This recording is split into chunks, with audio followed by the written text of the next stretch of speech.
안녕하세요. 저는 주식회사 아실 유거상 대표라고 합니다. 아실은 아파트 실거래가를 기반으로 다양한 부동산 정보를 제공하고 있는 부동산 플랫폼 회사라고 생각하시면 될 것 같습니다. 오늘은 정부에서 발표한 공시지가 인상과 그리고 기존의 규제에 따라 부동산 시장이 흘러가는 방향성에 대해서 부동산 전문가로서 코멘트와 다양한 의견을 드리도록 하겠습니다. 감사합니다. 그 6월 1일을 기점으로 그 뒤부터는 시장에 나와야 될 당위성이 하나도 없는 거예요. 그런 것들이 거래 사례가 없으면 실제 공시지가도 제대로 반영되기가 또 힘든 부분이 있죠. 그 선택을 할 수밖에 없는 선택지가 굉장히 줄어드는. 보시기에 좀 주목해야 될 부동산 시장 흐름은 좀 어떤 게 있을까요? 일단은 다주택자 시장을 좀 놓고 말씀을 드리면, 일단 정부에서 규제로 가장 크게 영향을 미치는 게 취득세 중과 부분이었어요. 그러니까 지금의 공시지가 인상 전까지는 다주택자 입장에서는 자산을 늘리는 구조의 사람들이다 보니까 주택을 추가로 취득을 해야 되는데 그 취득세가 굉장히 중과가 되다 보니까 10억짜리 집을 사면은 취득세랑 지방세 포함해서 거의 이제 1억 3천 정도? 그래서 어떻게 보면은 이제 그분들 입장에서는 집을 사자마자 13% 이상 수익이 바로 나야 되는, 그래서 사실상 취득세 허들이 굉장히 높다 보니까 아실의 이제 빅데이터를 분석을 해보면 모든 전국의 거래량의 상위에 있는 아파트들의 가격대가 1억대들이었어요.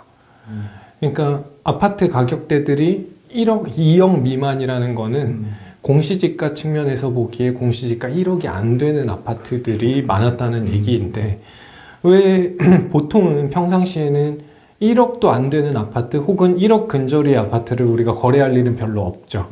그런데 그런 게 전국에서 거래량 상위 1위부터 10위 안에 드는 아파트들의 상당 부분이 그런 아파트들이었다는 건 굉장히 드문 사례죠. 그렇죠. 근데 그런 이유가 이제 취득세 중과가 되지 않는 범위의 주택 가액이 있어요. 그게 이제 우리가 세금 매기는 가격인 공시가격 1억 아래의 아파트들 혹은 주택들은 취득세가 중과가 되지 않고 다주택자분들이 사시더라도 이제 1%의 취득세를 부과를 합니다. 그러니까 평상시에 우리가 주택을 많이 사시는 분들 같은 경우에는 이런 이제 주택 부류가 부담이 없게 느껴지는 거죠. 일단 취득세 부분에서 그게 굉장히 특이할 만한 점이고, 이제 그런 아파트군들이 1억에서 2억으로 몸값이 키워진 사례가 굉장히 많습니다. 전국적으로. 그렇다는 건 어떻게 보면 1억이라는 아파트를 살 때는 들어가는 자기 자본금이 적지 않습니까? 1억이라고 하면 뭐 전세금이 뭐 많으면 8천? 그러니까 실제 투입되는 자본은 적은데 그 가액이 2억으로 뛰었으면 만약에 5채, 10채를 샀다고 하면은 그 자본소득은 굉장히 커지는 거죠. 그러다 보니까 그런 아파트들의 거래량이 굉장히 활발했고, 정부의 취득세 중과를 벗어나서 사실은 이제 우리 국민 대다수 분들 중에도 이제 서민층, 정말 저렴한 아파트에 거주할 수밖에 없는 분들이 이제 이용하시던 주택이 상당 부분 몸값을 높였다는 거죠. 그러니까 결국에는 규제를 통해서 어떻게 보면은 다주택자를 규제했는데 다주택자를 규제한 취득세의 결과가 서민들의 사는 주택가격까지 올려놓는 결과가 되었어요. 그리고 또 하나의 큰 흐름은 아파트만이 1억대가 아니라 대부분의 주택 중에 싼 주택들은 빌라예요. 서울에도 2억 아래의 주택들이 있고, 이런 주택들은 방이 2개짜리 오래된 빌라들이 많죠. 우리가 흔히 보는 빨간 벽돌 빌라들. 이거는 서울뿐만이 아니라 전국에 이런 빌라들이 많이 있는데, 이런 빌라들도 당장 재개발이 안 돼도 공시지가가 1억 아래다 보니까 일단 취득하기는 좋은 구조이고, 그리고 이 지역 자체가 조금 노후화되어 있으면 여기 이제 재개발 될 수도 있어 라는 분위기까지 조성이 됐고, 그리고 또 정부의 대책들이 있었죠. 공공재개발이라든가 뭐 중공업 지역이라든가 여러 가지 공급 대책들이 포커스가 재개발이라는 텍스트에 맞춰졌단 말이죠. 그러니까 기존의 재개발 구역으로 지정이 돼서 돌아가는 정상적인 구역 말고도 이런 분위기에 힘입어서 공시지가 1억 아래에 빌라들도 재개발이 될 수 있어 라는 느낌을 주기에 어느 정도 충분했고 정부와 의도와는 상관이 없죠. 그런 빌라들도 몸값을 몇 천만 원을 올리면 결국에는 그 매매 가격 1억밖에 안 되던 빌라들이 이제 2억이 되는 거죠. 그럼 결과적으로 정말 서민들이 그 선택을 할 수밖에 없는 선택지가 굉장히 줄어드는 일단 흐름을 보였고요. 어쩌면 다주택자들이 그냥 투자 목적으로 그냥 사모으는 건지. 실거주자 분들은 1억대 주택을 영끌해서 사실 이유는 없죠. 저가 주택을. 왜냐면은 보통의 우리가 무주택자시다가 실거주로 한다고 하면은 3억대나 5억대 대출이 나올 금액대를 알아보지, 그리고 부모님한테 도움을 받으면은 뭐 7억에서 8억대, 9억대까지 알아보기는 하지만 그냥 정말 내가 무일푼으로 시작했다라고 하면은 우리가 예산 범위 안에서 내가 한 1억 정도 모았다고 하면 2억, 3억 혹은 4억, 5억 이런 수준의 이제 주택들을 알아보지 내가 실거주할 집을 1억대에서 알아보시는 분들은 거의 없죠, 현실적으로. 정말 네. 그런 말씀하신 지금 오른 집들은 정말로 서민들이 전세나 월세로 살기 위한 목적으로 머무는 곳인데 네. 그거 자체가 이제 산 것들은 대부분 다주택자라고 봐도 무방할 것 같고 예. 당장 이제는 그러면 그게 전월세에도 영향을 끼칠 것 같아서 네. 중장기적으로 봤을 때는 예. 결국에는 서민들 주거 난만도 더 심해질 것 같습니다, 보면. 네, 그렇죠. 일정 부분 그런 부분이 있죠. 이제 매매할 수 있는 저렴한 주택들이 상당 부분 좀 줄어든 측면이 있으니까 매매가는 더 올라가 있는데 뭐 전월세가 이제 저렴한 주택이 부족해진다고 보기는 힘들고 매매할 수 있는 저렴한 주택이 부족해지는 거는 맞다라고 좀 생각을 합니다. 요 통계 산정 기준이나 정부가 보고 있는 통계 요거는 좀 적절하다고 보시나요? 어떻게? 사실은 제가 모든 이제 공시지가 산출 내역을 이제 보지는 않았지만 이제 공시지가라는 거는 감정평가사라는 전문직을 가지신 분들이 산출을 하기 때문에 나름의 기준이 있는데요. 그러니까 그 기준이 되는 게 우리가 이제 세금을 매기기 위한 이 공시지가의 기초 작업을 할 때 땅이라고 치면은 이 지역에서 가장 표준이 될 만한 땅을 먼저 잡고 그거에 대한 감정평가를 한 이후에 이것보다 우세한지 열세한지에 따라서 공시지가, 개별 공시지가가 이루어집니다. 근데 여기에서 표준지 공시지가 자체가 하나가 이상한 표준이 생겨버리면 개별 공시지가는 굉장히 부풀려지거나 오히려 반대로 저평가될 수도 있는 거죠.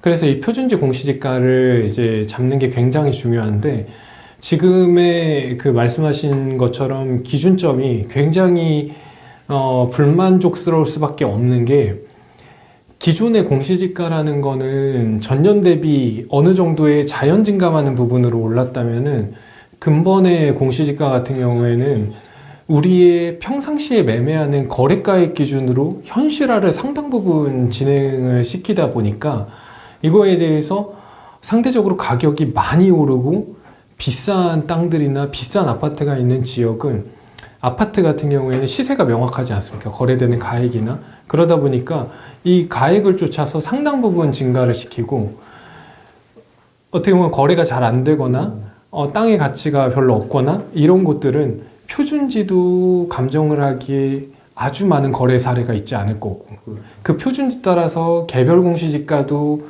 아주 많은 사례를 바탕으로 이루어지지 않기 때문에 상대적으로 뭐랄까요, 비싼 것들은 아주 제대로 평가받아 버리고 공시지가가 저렴한 것들은 거래 사례가 별로 없으니까 명확하게 감정평가할 기준이 많지가 않은 거죠.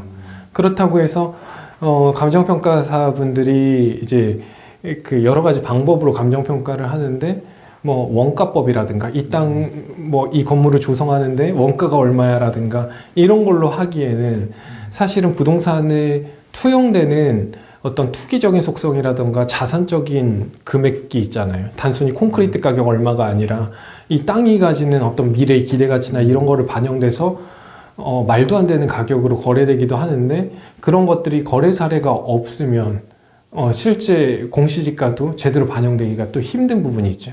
근데 그게 진폭이 아주 얕게 진행이 되면 이거 형평성에 어긋나는데 라고 하는 말이 조금은 적게 들리겠지만은 이게 갑자기 진폭이 이렇게 크게 돼버리면 우리가 비싼 거라서 공시지가 이렇게 높게 한 거 아니야? 그럼 저기도 지금 기대가치가 막 해서 실제 거래되는 땅은 엄청 비싸게 거래되는데 거래는 안 됐지만 지금 부르는 게 평당 막 3천인데 왜 여기는 공시지가가 이렇게 낮게 나와? 얘네는 왜 이렇게 해주지? 이런 이제 불평등이 생길 수밖에 없는 거죠. 그래서 그런 측면으로 보시면 될 것 같습니다. 또 재구성을 위해서 주택 쪽으로 좀 수요가 몰리는 거 아닌가요? 맞습니다. 그런 부분도 지금 이제 제가 좀 더 첨언을 해드리면 그 초반에 공시지가가 1억이 안 되는 주택들은 취득세가 낮기 때문에 거래가 원래는 안 됐어야 되는데 엄청 많이 거래됐고 매우 많이 거래됐고 그리고 또 하나의 거래 트렌드가 재개발지의 빌라들 그리고 분양권 거래였어요. 그러면은 두 가지 속성은 뭘 가지고 있냐면 재개발 지역은 실제 이제 재개발 지역에 대한 감정평가가 또 따로 이루어지지 않습니까? 그러니까 공시지가랑 별도로 이제 재개발을 하기 위한 사업지의 종전자산 평가라는 거를 해요. 사업지만 국한해서. 네네, 사업지만 국한해서 오래된 빌라 얼마야? 라고 감정평가를 이제 내려주는 걸 하는데 그걸 이제 공시지가 베이스로 하는 거죠. 그렇죠. 보통은 이제 똑같이 감정평가사가 그 정부에서 공시지가 평가하는 감평사가 아니라 재개발 구역에 들어가서 이 각각의 종전자산들을 평가하는 감정평가사가 이제 별개로 하죠. 근데 평가사가 기본으로 삼을 수 있는 게 어찌됐든 간에 그 재개발 구역이 아닌 곳에 그러니까 투기 거품이 없는 곳 어떤 개발적인 이슈가 없는 곳에 비교 사례를 검토해서 여기를 이제 재평가를 하게 되는데 그럼에도 불구하고 이 동네도 거래 사례를 공시지가 대비 얼마에 거래되고 있어 이렇게 평가를 한단 말이죠. 그러면 재개발 구역 같은 경우에 공시지가가 아파트만큼 아주 큰 폭으로 실제 시세 대비 재개발 구역은 프리미엄이란 게 붙어서 높게 거래되는데 공시지가로만 보면은 세금적인 측면에서 당장 보유세는 편한데 나중에 이제 아파트를 새로 받는다는 입주권의 가치는 이만큼 되는 거예요. 그래서 오래된 빌라의 공시지가 기준으로의 가격대를 보면은 아주 낮은데 거기에 프리미엄이 붙어서 거래되는 매매가는 굉장히 높죠. 그렇다고 이 구역이 여기 재개발 안 될 수도 있어. 재개발 안 될 수도 있고 될 수도 있는데 된다를 가정하고 시중에 거래되는 매매 가격이 원래는 공시지가가 2억밖에 안 되는데 매매 가격은 8억이에요. 그러면은 8억에 현실화 맞춰가지고 우리가 공시가격 6억에 할게 이렇게 할 수는 없는 거죠. 그러면 결과적으로 새 아파트로 가는 과정에 있는 재개발의 오래된 빌라는 공시가격이 낮은데 실제 거래 가격은 높으니까 가지고 있는 동안에는 이 낮은 공시지가 기준으로 보유하기가 좀 좋겠죠. 마음이 편하겠죠. 그렇죠. 그러다 보니까 이제 그런 것들의 흐름이 탈 걸로 조금은 보이고요. 왜냐하면 모든 사람들이 좋은 입지에 좋은 아파트를 원하기 때문에 당장은 낮은 보유세 그렇지만 나중에는 좋은 아파트 이게 사실은 재개발이 속성이 그런 부분이 크거든요. 그리고 또 하나는 이제 분양권의 거래량이 굉장히 많았던 이유는 분양권 자체는 주택이 아니라 권리이죠. 내가 청약 당첨을 받고 이 아파트가 지어지기 전까지 나 이 아파트 지어지면 들어가 살 수 있어 라는 권리인데 그 권리이기 때문에 취득할 때 취득세가 일단은 없죠. 취득하는 시점에 분양권 자체를. 그리고 아직 주택이 되지 않았기 때문에 보유세도 없죠. 공시지가 자체가 없으니까요. 그렇죠. 그래서 이것도 마찬가지 속성입니다. 새 아파트 될 때는 가치가 높지만은 프리미엄이 높게 거래된 지역마다 이제 케이스 바이 케이스겠지만 프리미엄만 내고 내가 사면 당장의 취득세와 보유세는 없으니 나 어차피 실거주야 혹은 나 어차피 다주택자긴 한데 취득세 보유세 면에서는 다른 일반 주택보단 좋아. 그리고 많은 사람들이 새 아파트를 찾으니까 그래 분양권이 그래도 낫겠다. 어차피 출발점이 같다면 취득세 보유세에서 그래도 벗어나 있는 게 낫지 않겠어? 이런 생각을 하게 되죠. 대신 이제 분양권에 단점이 있는데 이 단점은 다른 주택과 똑같아요. 다주택자는 어차피 분양권이든 일반 주택이든 대출이 안 나옵니다. 예, 그래서 분양권을 사더라도 그 프리미엄을 내 돈을 다 내고 그리고 중도금 대출이 안 나오기 때문에 중도금 대출을 내 돈으로 잔압을 자기가 스스로 납부하는 걸 잔압이라고 하는데 잔압을 해야 되는 거죠. 그래서 이 큰 축이 이제 크게 바뀌지는 않을 것 같아요. 당분간 이 규제의 틀 아래서 풍선 효과가 이런 부분으로 진행이 될 거라는 게 어느 정도 좀 예측이 되고 있습니다. 조금 네. 왜곡이 될 수 있을 것 같아요. 일단은 그 모든 정책은 어떤 정책의 그 발현 시기가 있지 않습니까? 네. 예를 들면은 다주택자 양도세 중과가 올해 6월 1일 지나서부터 시행이 되고 동일하게 지금의 현실화된 공시가격도 6월 1일을 기준으로 진행이 되죠. 네. 그러면은 이렇게 따져보시면 될 것 같아요. 6월 1일 전까지는 우리가 모든 경우의 수를 두고 실행 전략을 짤 수가 있겠지만 다주택자든 실거주자든 6월 1일이 지나고 나면은 실행할 게 아무것도 없어지는 거죠. 그렇죠. 그렇죠? 다주택자도 팔 사람은 팔고 증여할 사람은 증여하고 그러면 6월 1일 지나서는 이제 팔지 못하죠. 왜? 내가 그동안 쌓아 올린 자산 가치의 70%, 많게는 80%, 지방세까지 거의 80%에 육박하는 수준을 세금으로 내놔야 되는데 그거를 팔 수 있는 사람은 거의 없겠죠. 그렇죠. 그럼 매물이 나올 수가 없죠. 일단은 다주택자 입장에서는. 그리고 재산세, 종부세는 매년 6월 1일에 내 부동산이 몇 개야. 내가 가지고 있는 부동산이 6월 1일자 하루에 귀속이 되는 거예요. 그러면은 6월 2일에 팔더라도 어차피 나는 6월 1일에 부동산을 가지고 있었으면은 7월, 9월에 재산세, 그리고 12월에 종부세를 내야 돼요. 그 사실에 변함이 없죠. 그러면 이분도 마찬가지예요. 6월 1일이 지나면 이미 올해의 재산세와 종부세는 내가 부담해야 되니 팔 이유가 내년 6월 1일 전까지는 없어지는 거예요. 그러니까 내년 6월 1일이 다가올 때는 아, 나 너무 힘들어. 좀 팔아봐야겠다. 라고 내년 3월에서 5월, 3, 4, 5월에는 생각해 볼 여지가 있지만 이미 올해 6월 1일을 넘기는 순간은 이제는 포기 상태죠. 이제 할 만큼 다 했으니까. 그러면 결국에는 팔 수 없는 매물이 전국에 엄청나게 늘어나게 되는 거죠. 그렇죠. 어차피 다주택자는 물건이라는 건 다주택자에서 나오는 거지 신규 공급에서 나오지 않지 않습니까? 그리고 신규 공급도 굉장히 요원한 상태이고 그러면은 현실에 우리가 살고 있는 이 시기에 우리가 지금 신혼부부로 집을 사야 되고 뭐 어떤 실거주 요건 때문에 가야 되고 하는데 그 6월 1일을 기점으로 그 뒤부터는 시장에 나와야 될 당위성이 하나도 없는 거예요. 매물이. 시가 마르겠군요. 그러면. 다주택자들이 팔 이유가 없어지는 거예요. 그렇죠. 그러니까 이미 6월 1일 전에 내가 팔려면 팔고 물론 그 전에는 우리 실거주자 분들께서 주택을 만약에 고민을 하시면은 살 수 있는 어떤 조금 저렴하거나 급한 매물들이 나올 수 있지만 6월 1일 이후에는 그럴 가능성이 거의 제로에 수렴할 수밖에 없는 거예요. 그렇죠. 이건 누가 봐도 이성적인 거죠. 그렇죠. 그래서 정책의 함이라는 건 뭐냐면 시행 시기까지는 그 효력을 가지지만 시행 시기가 지나고 나면은 사람들한테 의사결정의 끝을 알리는 거기 때문에 더 이상 시장에 매물을 늘릴 방법은 없는 거예요. 근데 부동산만이 아니라 모든 재화 시장은 결국에는 팔려는 사람은 많고, 즉 팔려는 매물은 많고, 살려는 사람은 없으면 자연스럽게 가격은 떨어집니다. 근데 지금 어떤 정부의 그 시행 시기에 따른 규제에 따라서 매물이 잠깐 증가했다가 매물이 엄청나게 감소하는 이 시즌에 보통 그러한 어떤 과도기적인 기간에 매물이 씨가 마르게 되면 규제와 상관없이 가격이 올라버릴 수 있는 거죠. 그렇죠. 나는 집을 찾고 있는데 다주택자들은 못 파는 상황이 됐어요. 심지어 재건축 아파트도 조합 설립 인가가 나면은 조합원의 전매가 금지가 되죠. 조합원의 지위 이전이 금지가 되다 보니까 10년 보유하고 5년 거주한 사람들의 물건만 팔 수 있으니 나는 저 아파트에 살고 싶은데 그런 물건은 희소한 거죠.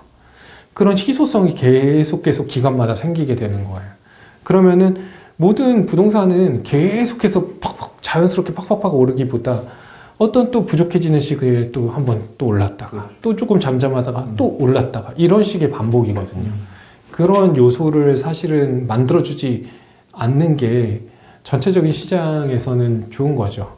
네, 그래서 뭐 솔직히 이제 여러 가지 규제가 있지만은 그러니까 모든 이제 시장 경제에는 정부가 참여해야 되는 부분도 있죠. 공급 물량 같은 거라든지 3기 신도시라든지 이런 거를 해야 되는데 사실 그거는 쉽지가 않아요. 음.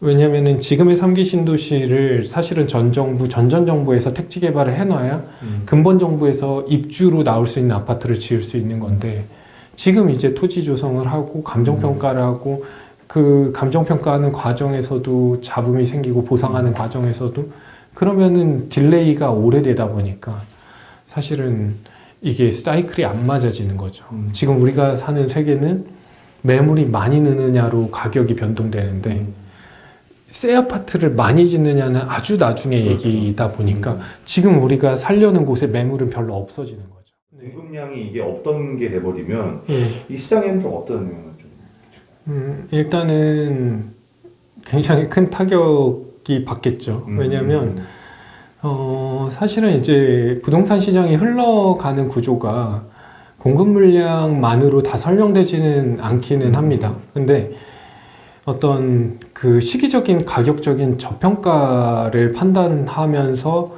자본이 흘러 들어가거든요. 예를 들면은 2019년 기준으로 보면은 대전의 부동산 시장이 뜨거워서 대전의 비싼 아파트가 30평대 기준으로 거의 9억대까지 올라왔었고, 그리고 그 당시에 이제 부산 같은 경우에는 규제를 받던 시기다 보니까 조정 대상 지역으로 묶여 있는 시기 동안 7억까지 내려갔었어요. 부산에서 제일 비싼 30평대가.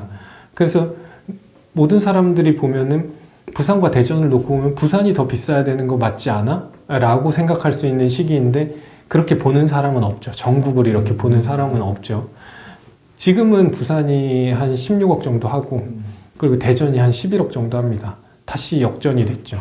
근데 이 시기를 반면교사 삼아서 보면 부산이 16억인데 경기도 과천에 있는 주공 아파트, 재건축 아파트가 또 16억, 17억이에요. 근데 과거에는 부산이 6억이나 쌌단 말이죠. 그러면은 결과적으로 부동산 공급도 사람들한테 시그널을 주지만 다른 지방광역시가 너무 올라서 이제 서울에 우리가 정말 선호하는 뭐 강동구 고덕동이라든지 우리가 비싸다고 생각하는 강남 빼고 비싸다고 생각하는 지역들의 새 아파트, 마곡이라든지 이런 데랑 부산이랑 이제 가격이 같아져 버렸네. 예전에는 서울의 아파트가 13억 할 때 부산 7억밖에 안 했는데 부산이 이렇게 오르니까 이게 물론 부산에서 제일 비싼 아파트라 그 가격 하는 게 맞을 수도 있지만은 자본이 보기에는 이 수도권 시장이 갑자기 싸져 버린 거예요. 가격적으로. 그게 1차적인 지금의 시그널이고 두 번째는 야, 이렇게 가격이 싼데 3기 신도시가 잘 조성이 안 될 것 같네. 3기 신도시의 공급 물량도 꽤 오랜 뒤에 공급되는 거고 그거에 대해서 사람들이 비싼 집을 사주지 말고 3기 신도시 당첨이 되면 나중에 이 아파트를 저렴하게 분양받을 수 있으니까 사전 청약을 빨리 해주자라는 정책적인 함의가 이루어진 건데 그 사전 청약은 이제 계획대로 정부에서 하신다고 발표는 했지만은 이 자본 때문에 쉽지는 않겠다라는 게 국민들이 정서적으로 느끼는 부분인 거죠. 그래서 이 정책이라는 거는 사실은 국민의 신뢰를 바탕으로 지속화가 되는 건데 힘을 어느 정도 잃어버릴 수는 있는 거죠. 진행이 되더라도 삐그덕거릴 수 있는 요소가 많죠.